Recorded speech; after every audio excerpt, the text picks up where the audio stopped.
Hello friends, welcome back to study मानिया।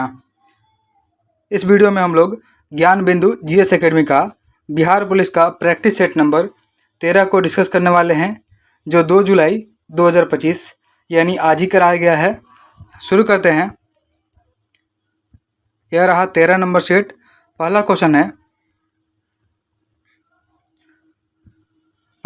है कि सर्वोच्च न्यायालय के वरिष्ठतम न्यायाधीश डी.वाई. चंद्रचूड़ या डैश के स्थान पर भारत के 50वें मुख्य न्यायाधीश के रूप में नियुक्त हुए हैं। तो यह जो है यू ललित के स्थान पर भारत के 50वें मुख्य न्यायाधीश के रूप में नियुक्त हुए थे। ऑप्शन बी हमारा राइट आंसर हो जाएगा।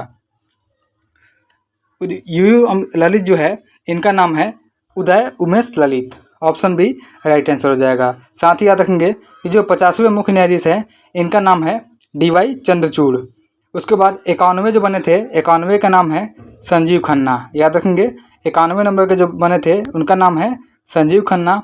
फिर उसके बाद जो प्रेजेंट में है 52वें नंबर के, उनका नाम है बी.आर. गवई। याद रखेंगे कि बी.आर. गवई जो है, यह 52वें नंबर के मुख्य न्यायाधीश है। साथ ही याद रखेंगे कि जो एस.ए. बोबड़े हैं, तो एस.ए. बोबड़े यह 47वें नंबर के मुख्य न्यायाधीश रहे थे।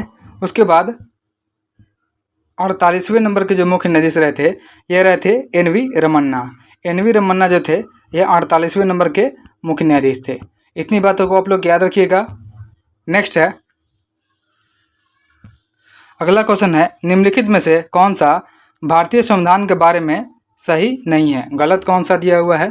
तो पहले दिया हुआ है कि यह भारतीय लोगों की ऐतिहासिक, सामाजिक, राजनीतिक और आर्थिक स्थितियों को दर्शाता है, जो कि सही है। और यह सामाजिक प्रासंगिकता का एक दस्तावेज भी है, यह भी सही है। उसके बाद है, यह भारत की आवश्यकता के अनुरूप है, यह भी स्टेटमेंट सही दिया हुआ है। मूल संविधान में 25 भागों में 395 अनुच्छेद और 12 अनुसूचियाँ थी, जो कि गलत दिया हुआ है। उसमें टोटल 8 अनुसूचियाँ ही शामिल थी।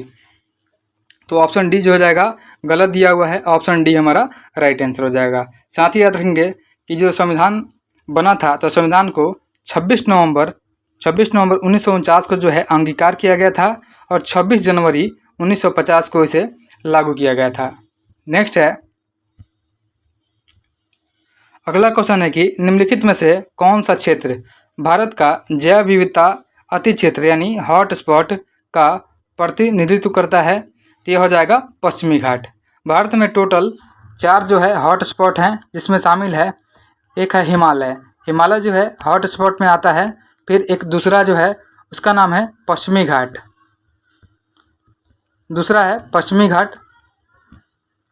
उसके बाद तीसरा जो है वो इंडो बर्मा क्षेत्र जो है वह तीसरा है, और चौथा जो है वह हो जाएगा सुंदरबन। तो इसमें जो चारों ऑप्शन में से सिर्फ एक दिया हुआ है पश्चिमी घाट। ऑप्शन डी हमारा राइट आंसर हो जाएगा। नेक्स्ट है, अगला क्वेश्चन है कि निम्नलिखित में से किसे बहुआयामी गरीबी सूचकांक MPI के लिए नोडल एजेंसी के रूप में पहचाना गया था? तो यह हो जाएगा नीति आयोग।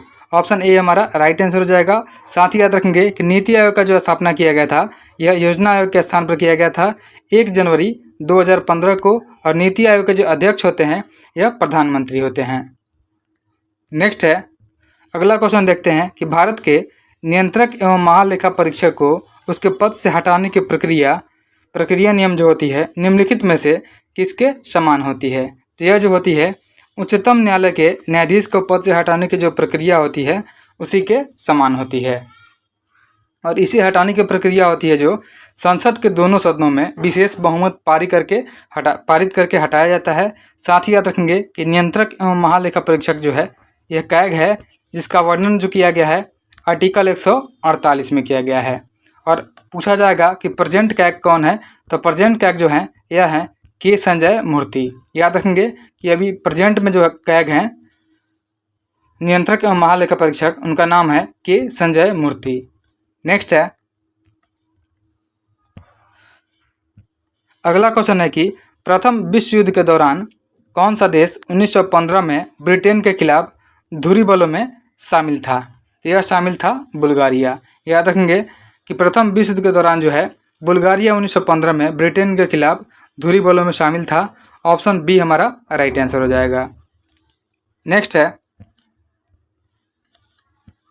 अगला क्वेश्चन है कि भारत की संसदीय प्रणाली में शून्यकाल का क्या आशय है। तो भारत की संसदीय प्रणाली में शून्यकाल का मतलब होता है कि प्रश्नकाल और कार्यसूची की अगली मद के बीच की जो टाइम होता है उसी को शून्यकाल कहा जाता है। ऑप्शन बी राइट आंसर हो जाएगा। नेक्स्ट है,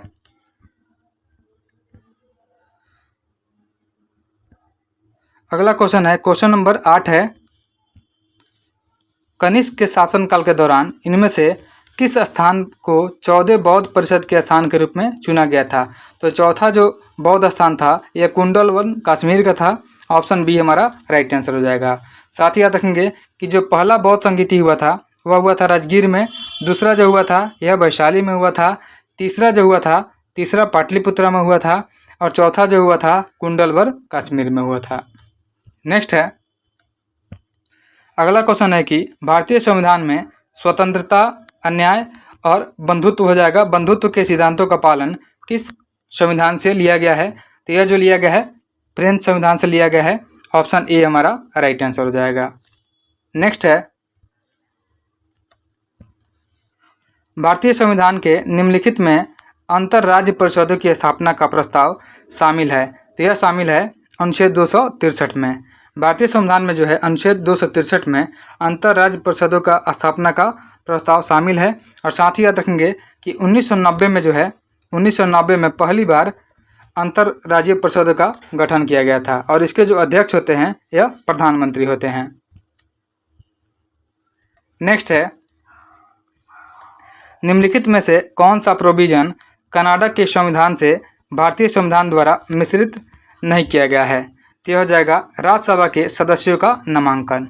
ऑप्शन डी हमारा राइट आंसर हो जाएगा। यानी बाकी जो है कैथोलिक केंद्र के साथ संघीय व्यवस्था यह कनाडा से लिया गया है। केंद्र सरकार के राज्यपालों की जो पेशकश है यह भी कनाडा का है और सर्वोच्च न्यायालय का जो परामर्श है यह भी कनाडा का है। राज्यसभा के सदस्यों का जो नामांकन है यह कनाडा का नहीं होगा। ऑप्शन डी हमारा राइट आंसर हो जाएगा। नेक्स्ट है, अगला क्वेश्चन है कि 1965 में भारत पाक युद्ध के दौरान भारत के प्रधानमंत्री कौन थे। तो 1965 में भारत पाक युद्ध हुआ था, उस समय भारत के प्रधानमंत्री लाल बहादुर शास्त्री थे। साथ ही याद रखेंगे कि इन्होंने जय जवान जय किसान का नारा दिया था और 10 जनवरी 1966 को, डेट याद रखिएगा कि 10 जनवरी 1966 को ताशकंद समझौता हुआ था। यह अयूब खान और लाल बहादुर शास्त्री के बीच हुआ था। नेक्स्ट है, शतवर्षीय युद्ध यानी शताब्दी युद्ध जो होता है किन दो देशों के बीच लड़ा गया था। तो शतवर्षीय युद्ध जो लड़ा गया था ये लड़ा गया था इंग्लैंड और फ्रांस के बीच में। ऑप्शन ए हमारा राइट आंसर हो जाएगा। और इसका एरा पूछा जाएगा तो यह 1337 से लेकर के 1453 के बीच तक लड़ा गया था। नेक्स्ट है, अगला क्वेश्चन है, बैस्टिल जेल में तीसरे स्थान पर हुए हमलों में दी गई। तो बैस्टिल जेल में तीसरे स्थान पर हुए हमलों में जो दी गई थी वो हो जाएगी फ्रांसीसी क्रांति। ऑप्शन बी हमारा राइट आंसर हो जाएगा। यह डेट था 14 जुलाई 1789 जहां से फ्रांसीसी क्रांति का शुरुआत भी हुआ था। नेक्स्ट है,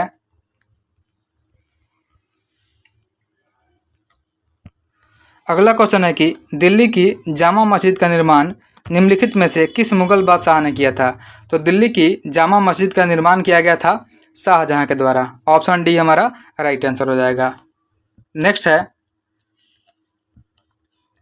निम्नलिखित विदेशी यात्रियों में राजकुमार दारा शिकोह का चिकित्सक और travel in the Mughal empire पुस्तक के लेखक कौन थे। तो यह जाएंगे Francois Bernier. Option A right answer हो जाएगा। याद रखेंगे कि travel in the Mughal empire पुस्तक के जो लेखक थे यह फ्रांसवा बर्नियर थे। नेक्स्ट है, अगला क्वेश्चन है, निम्नलिखित में से कौन सी पुस्तक विनायक दामोदर सावरकर द्वारा लिखी गई थी। तो यह लिखी गई थी in echo from Andaman. In echo from Andaman जो है यह लिखी गई थी वी.डी. सावरकर के द्वारा। साथ ही याद रखेंगे द गोल्डन थ्रेशोल्ड जो लिखी गई थी यह लिखी गई थी सरोजनी नायडू के द्वारा। उसके बाद जो लाला लाजपत राय के द्वारा लिखी गई थी अनहैप्पी इंडिया और वाई आई एम एथिस्ट यह लिखी गई थी भगत सिंह के द्वारा। नेक्स्ट है, अगला क्वेश्चन है कि 1916 के प्रसिद्ध लखनऊ समझौते पर हस्ताक्षर किए गए थे। तो इसमें जो है बाल गंगाधर तिलक और मोहम्मद अली जिन्ना के बीच में हस्ताक्षर किए गए थे। ऑप्शन बी हमारा राइट आंसर हो जाएगा। और लखनऊ समझौता 1916 जो हुआ था, इसमें नरम दल और गरम दल एक हो गए थे, जो सूरत अधिवेशन 1907 में अलग हुए थे। नेक्स्ट है, किस भारतीय जन आंदोलन की शुरुआत महात्मा गांधी के प्रसिद्ध दांडी यात्रा से हुई थी? तो दांडी यात्रा से शुरुआत हुई थी सविनय अवज्ञा आंदोलन की, और इसका शुरुआत जो हुआ था यह हुआ था 12 मार्च 1930 को जो है ये 78 अनुयायियों के साथ शुरू किया गया था, और 6 अप्रैल को 1930 में दांडी पहुंच करके गांधी जी ने नमक कानून को तोड़ा था। नेक्स्ट है, अगला क्वेश्चन है, भारत छोड़ो प्रस्ताव को स्वीकृति देने के लिए अखिल भारतीय कांग्रेस समिति AICC की बैठक डैश सत्र में आयोजित की गई थी? तो यह आयोजित की गई थी बॉम्बे सत्र में। ऑप्शन सी हमारा राइट आंसर हो जाएगा। नेक्स्ट है, अगला क्वेश्चन है कि लंदन इंडियन सोसाइटी और ईस्ट इंडिया एसोसिएशन की स्थापना निम्नलिखित व्यक्तियों में से किसके द्वारा की गई थी? तो यह की गई थी दादा भाई नौरोजी के द्वारा। याद रखेंगे कि लंदन इंडियन सोसाइटी और ईस्ट इंडिया एसोसिएशन की स्थापना दादा भाई नौरोजी के द्वारा की गई थी। नेक्स्ट है, अगला क्वेश्चन है कि केलू चरण महापात्र निम्नलिखित में से किस श्रेणी के नृत्य प्रतिपादक थे? तो केलू चरण महापात्र जो थे यह ओडिसी नृत्य के प्रतिपादक से। ऑप्शन डी हमारा राइट आंसर हो जाएगा। नेक्स्ट है, भारत सरकार में बजट प्रणाली का उत्पत्ति वर्ष माना जाता है। तो भारत सरकार में बजट प्रणाली का उत्पत्ति जो हुआ था ये 1860 में हुआ था। ऑप्शन डी हमारा राइट आंसर हो जाएगा। साथ ही याद रखेंगे कि सबसे पहले जो है भारत में जेम्स विल्सन ने, मैं लिख देता हूँ कि जेम्स विल्सन ने पहला बजट जो है आज़ादी से पहले ही पेश कर दिया था। नेक्स्ट है, अगला क्वेश्चन है 24 नंबर कि भारत ने किस पंचवर्षीय योजना के दौरान मिश्रित अर्थव्यवस्था को अपनाया था? तो भारत ने द्वितीय पंचवर्षीय योजना के दौरान जो है मिश्रित अर्थव्यवस्था को अपनाया था, और द्वितीय पंचवर्षीय योजना का जो कार्यकाल था 1956 से लेकर के 1960 तक रहा था, और यह PC महालनोबिस मॉडल पे आधारित थी। नेक्स्ट है, अगला क्वेश्चन है कि वस्तुओं के आयात और निर्यात पर लगाया जाने वाला जो कर होता है वह सीमा शुल्क के रूप में जाना जाता है। इसको हम लोग कस्टम ड्यूटी बोलते हैं, और कस्टम ड्यूटी दिवस जो मनाया जाता है यह मनाया जाता है 26 जनवरी को, यह भी याद रखिएगा। नेक्स्ट है, भारत में राष्ट्रीय चिकित्सक दिवस के जन्म किसके जन्म और पुण्यतिथि को चिन्हित करने के लिए मनाया जाता है? तो यह मनाया जाता है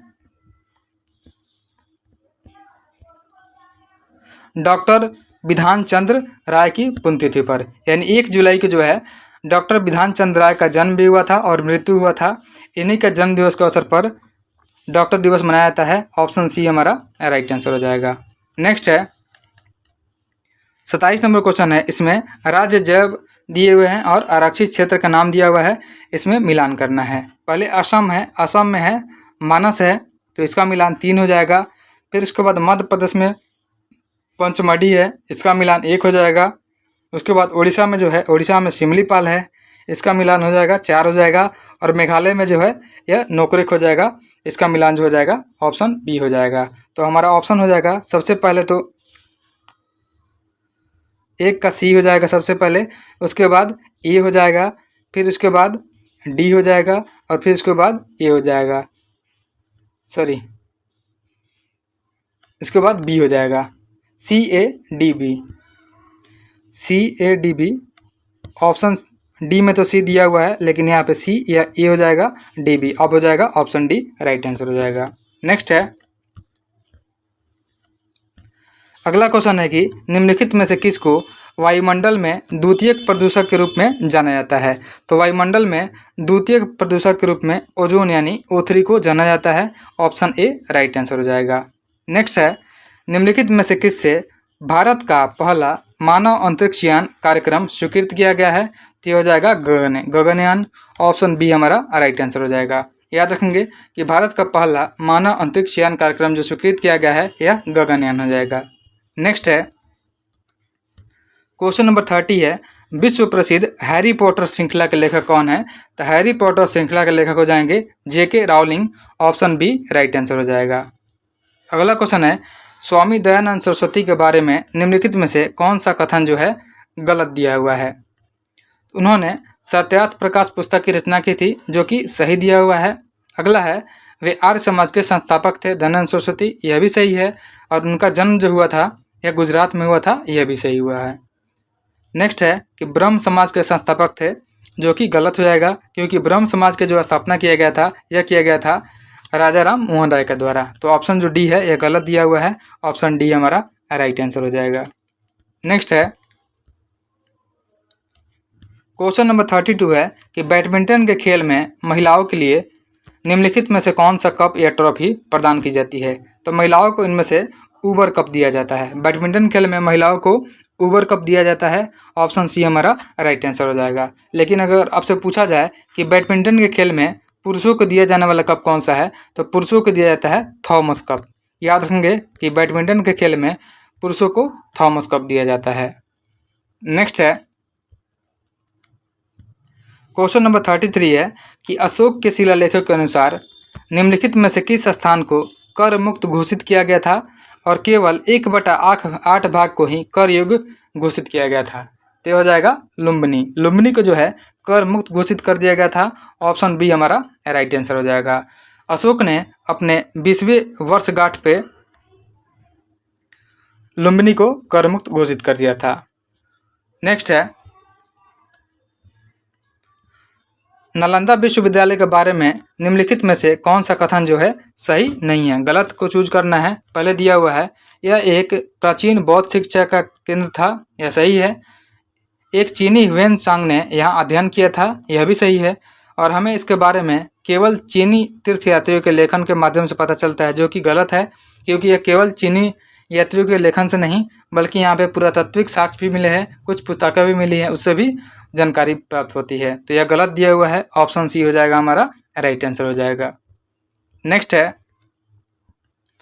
अगला क्वेश्चन है कि भारत छोड़ो आंदोलन के दौरान सविनय अवज्ञा के संपूर्ण अभियान के लिए गांधी जी के प्रस्ताव का सबसे प्रबल समर्थक कौन था? तो सबसे प्रबल समर्थक तो था यह थे सरदार वल्लभ भाई पटेल। इनको भारत का बिस्मार्क भी कहा जाता है और इन्हीं का तिथि है 31 अक्टूबर, जिस दिन एकता दिवस मनाते हैं इनके जन्म दिवस के अवसर पर। नेक्स्ट है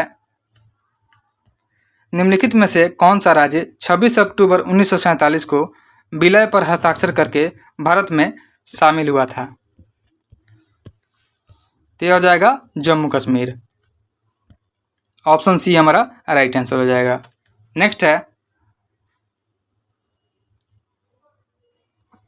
1942 में क्रिप्स मिशन किस वायसराय के अधीन भारत आया था? तो क्रिप्स मिशन जो भारत आया था यह लॉर्ड लिनलिथगो के अधीन भारत आया था, ऑप्शन ए हो जाएगा राइट आंसर। नेक्स्ट है अगला क्वेश्चन है कि RIN रॉयल इंडियन नेवी में नौसैनिकों के बीच विद्रोह हुआ था 1946 में। निम्नलिखित में से किस स्थान से विद्रोह हुआ था? तो यह विद्रोह जो हुआ था यह 1946 में बॉम्बे से हुआ था और इसका डेट याद रखेंगे, यह हुआ था 18 फरवरी 1946 को बॉम्बे से किया गया था। नेक्स्ट है अगला क्वेश्चन है बिहार में निम्नलिखित में से किस स्टेडियम को विश्व स्तरीय स्टेडियम के रूप में पुनः विकसित किया जाएगा?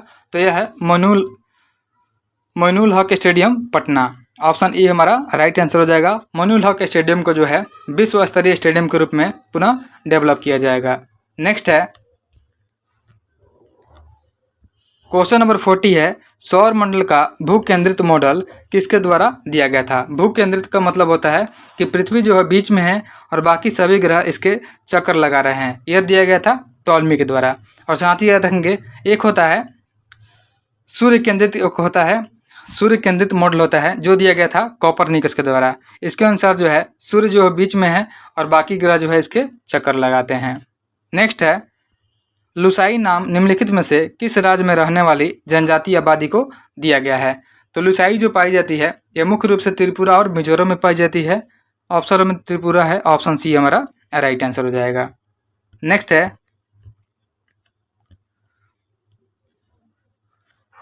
मध्य साथ ही पूर्व उत्तर प्रदेश और बिहार निम्नलिखित में से किस गंगा मैदान का हिस्सा है। तो उत्तर प्रदेश और बिहार जो है, पूर्वी उत्तर प्रदेश और बिहार जो है, यह मध्य गंगा मैदान का हिस्सा है। ऑप्शन बी हमारा राइट आंसर हो जाएगा। नेक्स्ट है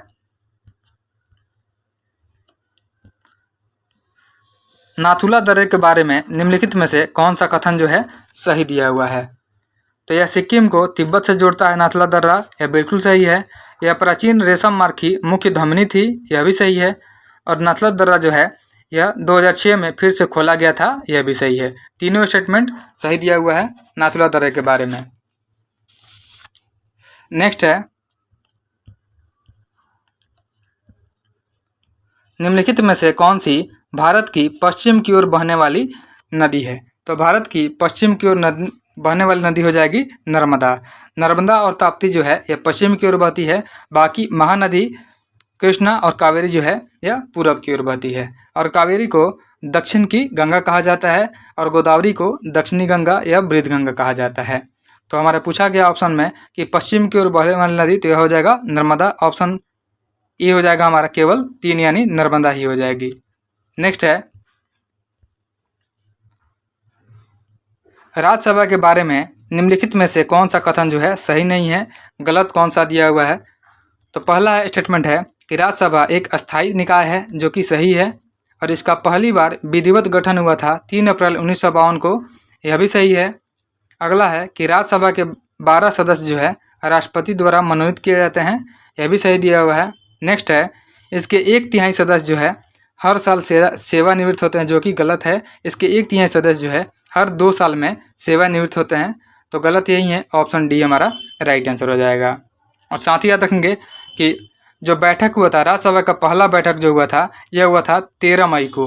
13 मई 1952 को जो है राज्यसभा का पहला बैठक किया गया था। याद रखेंगे कि राज्यसभा का पहला बैठक 13 मई 1952 को किया गया था।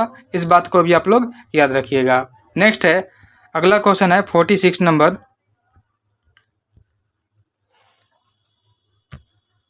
अगला क्वेश्चन है कि भारतीय संविधान के किस अनुच्छेद में एक वित्तीय वर्ष के लिए सरकार की अनुमानित प्राप्तियों और व्यय का विवरण प्रस्तुत करना अनिवार्य होता है। तो यह हो जाएगा अनुच्छेद 112। साथ ही याद रखेंगे कि जो अनुच्छेद 110 है, अनुच्छेद 110 में धन विधेयक वर्णित है। नेक्स्ट है भारत के राष्ट्रपति के चुनाव के लिए संसद के एक सदस्य के वोट का मूल्य निम्नलिखित में से किस विकल्प को विभाजित करके निर्धारित किया जाता है। तो यह किया जाता है संसद के दोनों सदनों के निर्वाचित सदस्यों द्वारा सभी राज्य विधानसभाओं के सदस्यों के वोटों का कुल मूल्य के साथ किया जाता है। ऑप्शन सी हमारा राइट आंसर हो जाएगा। नेक्स्ट है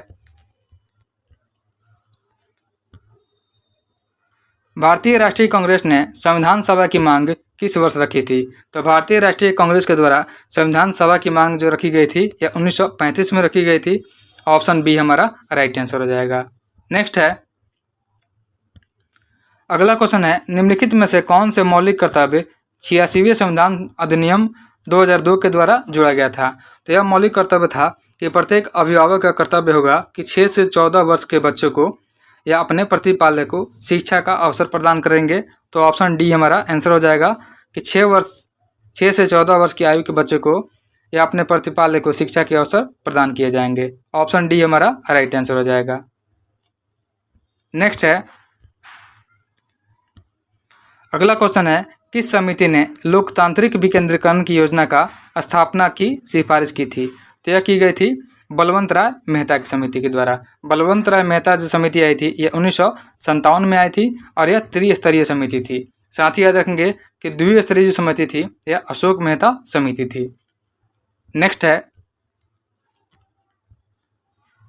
संविधान की कौन सी अनुसूची 4 पूर्वोत्तर राज्यों असम, मेघालय, त्रिपुरा और मिजोरम में जनजातीय क्षेत्रों के प्रशासन से संबंधित है। तो ये हो जाएगा 6ठी अनुसूची। याद रखेंगे कि 6ठी अनुसूची में जो है असम, मेघालय, त्रिपुरा और मिजोरम के जनजातीय क्षेत्रों के प्रशासन के बारे में विशेष प्रतिनिधित्व दिया हुआ है। और साथ ही याद रखेंगे कि जो 7वीं अनुसूची है इसमें शक्तियों का बंटवारा किया गया है। संघ सूची, राज्य सूची और समवर्ती सूची में।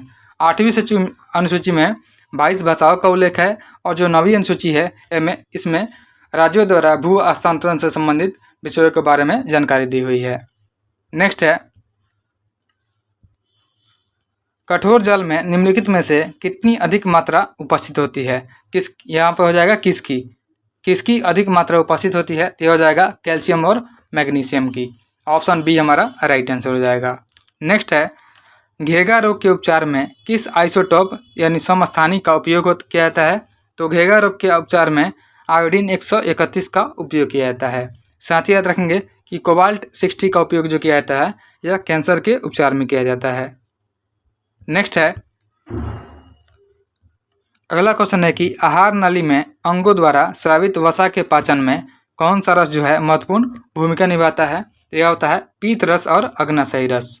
ऑप्शन सी हमारा राइट आंसर हो जाएगा कि पीत रस और अग्नाशयी रस जो है यह आहार नाली में अंगों द्वारा स्रावित वसा के पाचन में महत्वपूर्ण भूमिका निभाता है। नेक्स्ट है,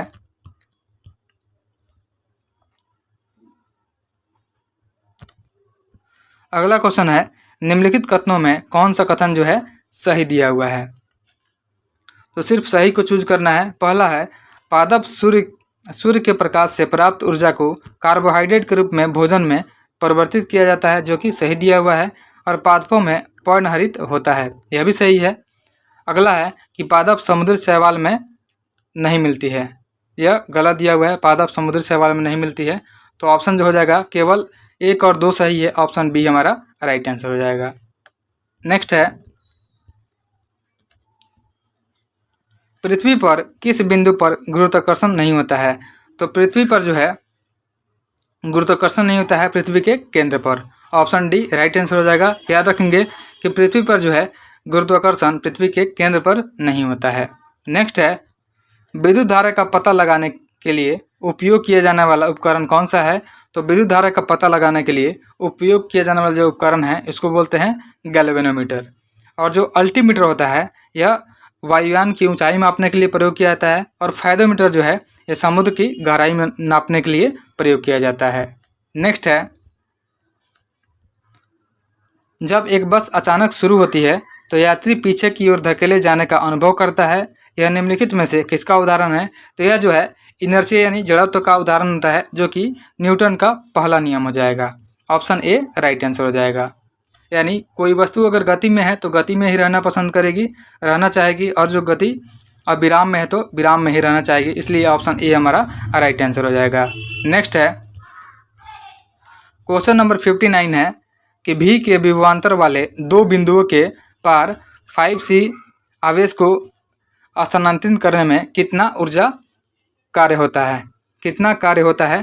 तो यह कार्य जो होता है भी जो होता है वोल्ट होता है, इसका फॉर्मूला होता है वर्क डन बाई चार्ज होता है। तो अगर वर्क डन निकालना है हम लोग को तो वर्क डन हो जाएगा V इंटू सी, वोल्ट इंटू चार्ज हो जाएगा। तो V इंटू सी दिया हुआ है 5, यानी यह भी 5 जूल हो जाएगा। यानी 5 भी का यहाँ पे नहीं दिया हुआ है, यहाँ पे कुछ तो होगा। अगर यहाँ पे 9 रखेंगे तो 9 इंटू 5 यह 45 जूल हो जाएगा। ऑप्शन बी राइट आंसर हो जाएगा। यहाँ पे डिजिट जितना रखेंगे उसके अनुसार आंसर हमारा चेंज हो जाएगा। नेक्स्ट है, क्षमता के हिसाब से भारत के सबसे बड़े परमाणु ऊर्जा केंद्र का नाम बताइए। तो क्षमता के हिसाब से सबसे बड़े परमाणु ऊर्जा केंद्र जो हो जाएगा यह हो जाएगा कुडनकुलम तमिलनाडु का। और जो काकरापारा है यह गुजरात में स्थित है। तारापुर महाराष्ट्र में स्थित है। और भारत का पहला भी यह परमाणु ऊर्जा गृह है। और कायगा जो है यह कर्नाटक में है। इन सभी को भी आप लोग याद रखिएगा।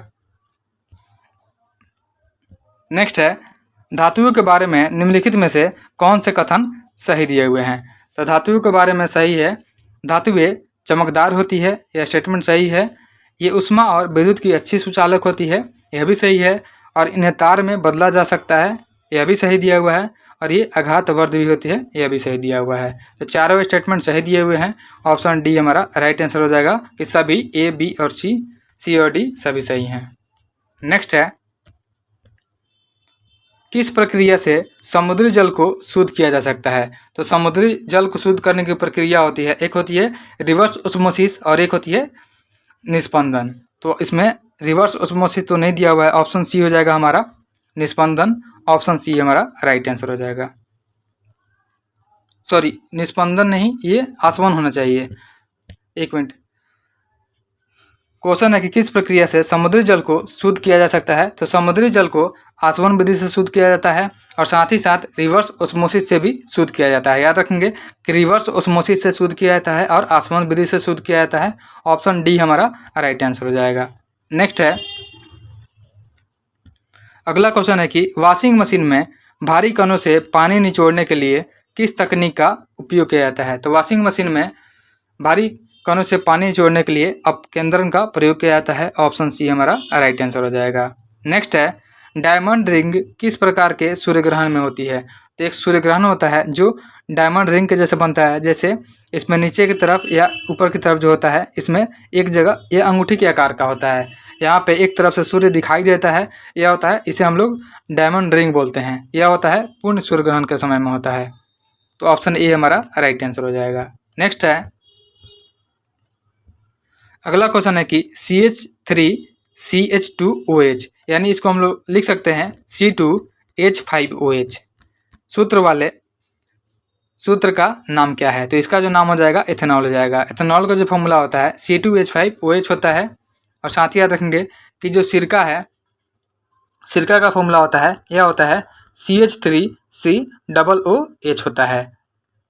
उसके बाद क्लोरोफॉर्म जो है, क्लोरोफॉर्म का फॉर्मूला होता है CHCl3 होता है और मीथेन का CH4 होता है।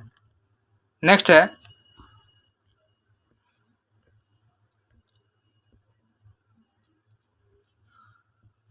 अगला क्वेश्चन है, दूधिया मैग्नीशिया मिल्क ऑफ मैग्नीशिया में कौन सा कारक मौजूद होता है? तो मिल्क ऑफ मैग्नीशिया जो होता है, इसमें MgOH का होल2 मौजूद होता है, जो कि जिसे हम लोग बोलते हैं magnesium hydroxide. Magnesium hydroxide option में नहीं दिया हुआ है, यहाँ पे ऑप्शन ए जो है मैग्नीशियम ऑक्साइड दिया हुआ है, यही हो जाएगा, मैग्नीशियम हाइड्रोक्साइड होना चाहिए। ऑप्शन ए हमारा राइट आंसर हो जाएगा।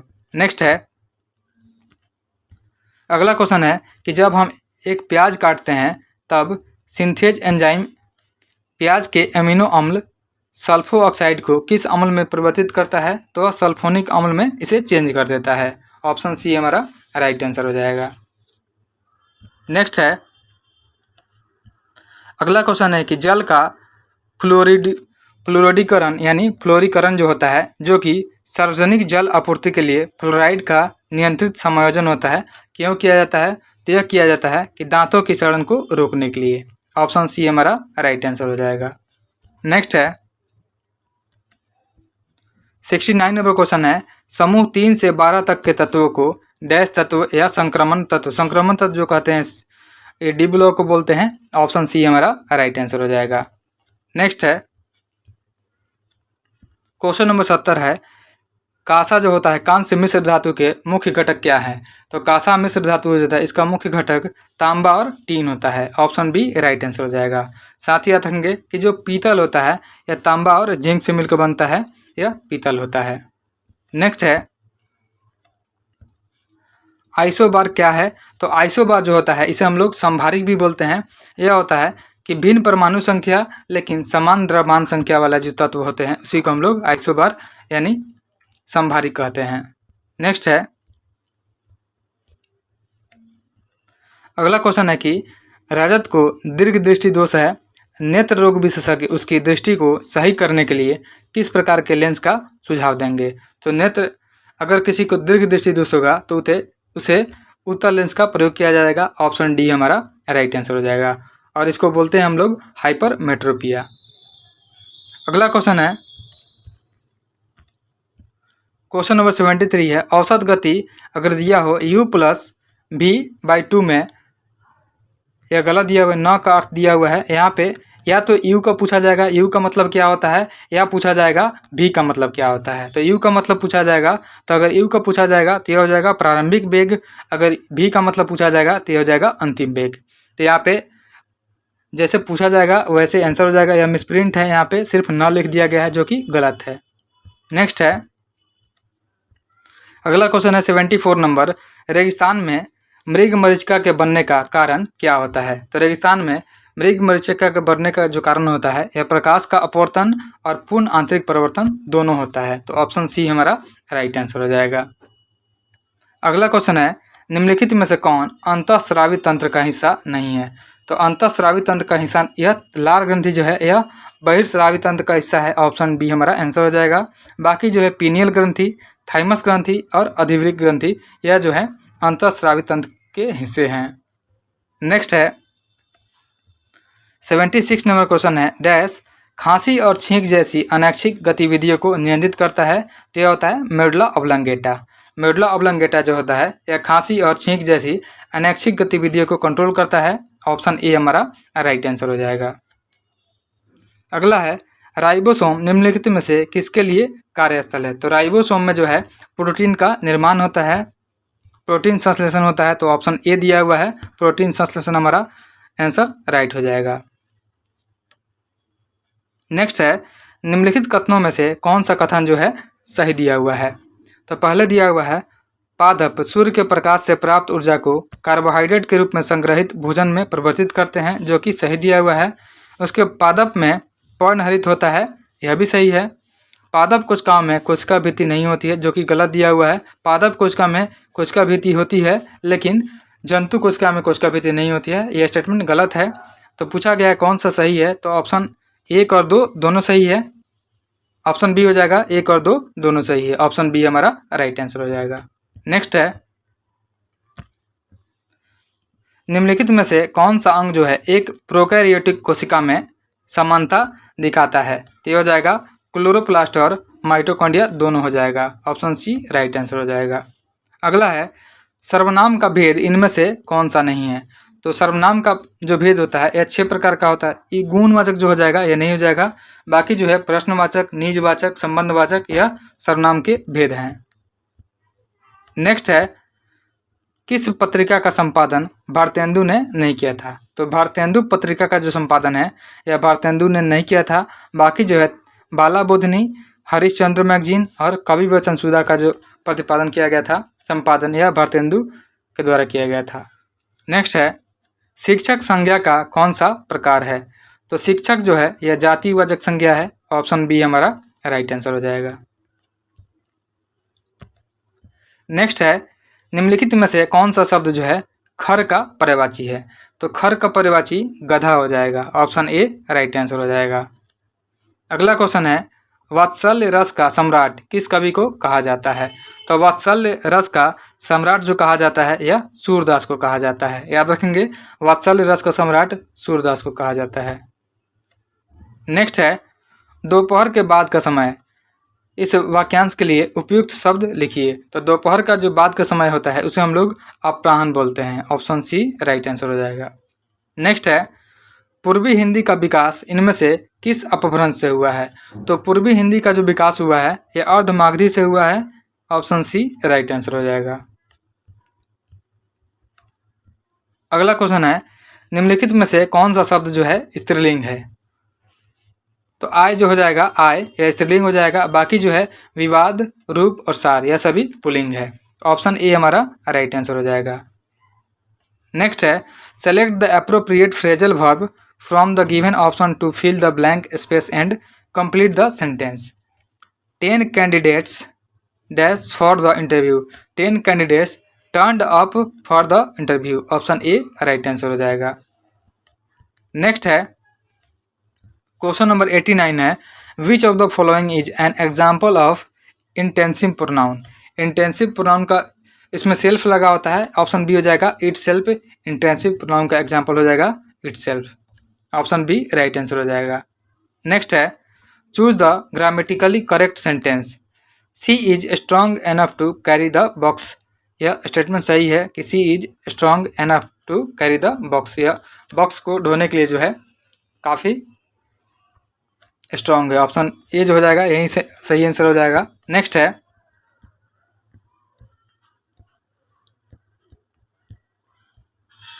आगे मैथ्स है, मैं इसका आंसर बता देता हूं, आप लोग सॉल्व कर सकते हैं। 91 का जो आंसर हो जाएगा यह ए हो जाएगा। 45 92 का आंसर हो जाएगा। ऑप्शन बी हो जाएगा। नेक्स्ट है, 93 का जो आंसर हो जाएगा यह हो जाएगा ए हो जाएगा। अगला क्वेश्चन है 94। 94 का आंसर ऑप्शन बी हो जाएगा। उसके बाद 95 का जो आंसर हो जाएगा ऑप्शन सी हो जाएगा। नेक्स्ट है 96। 96 का जो आंसर हो जाएगा ऑप्शन सी हो जाएगा 84।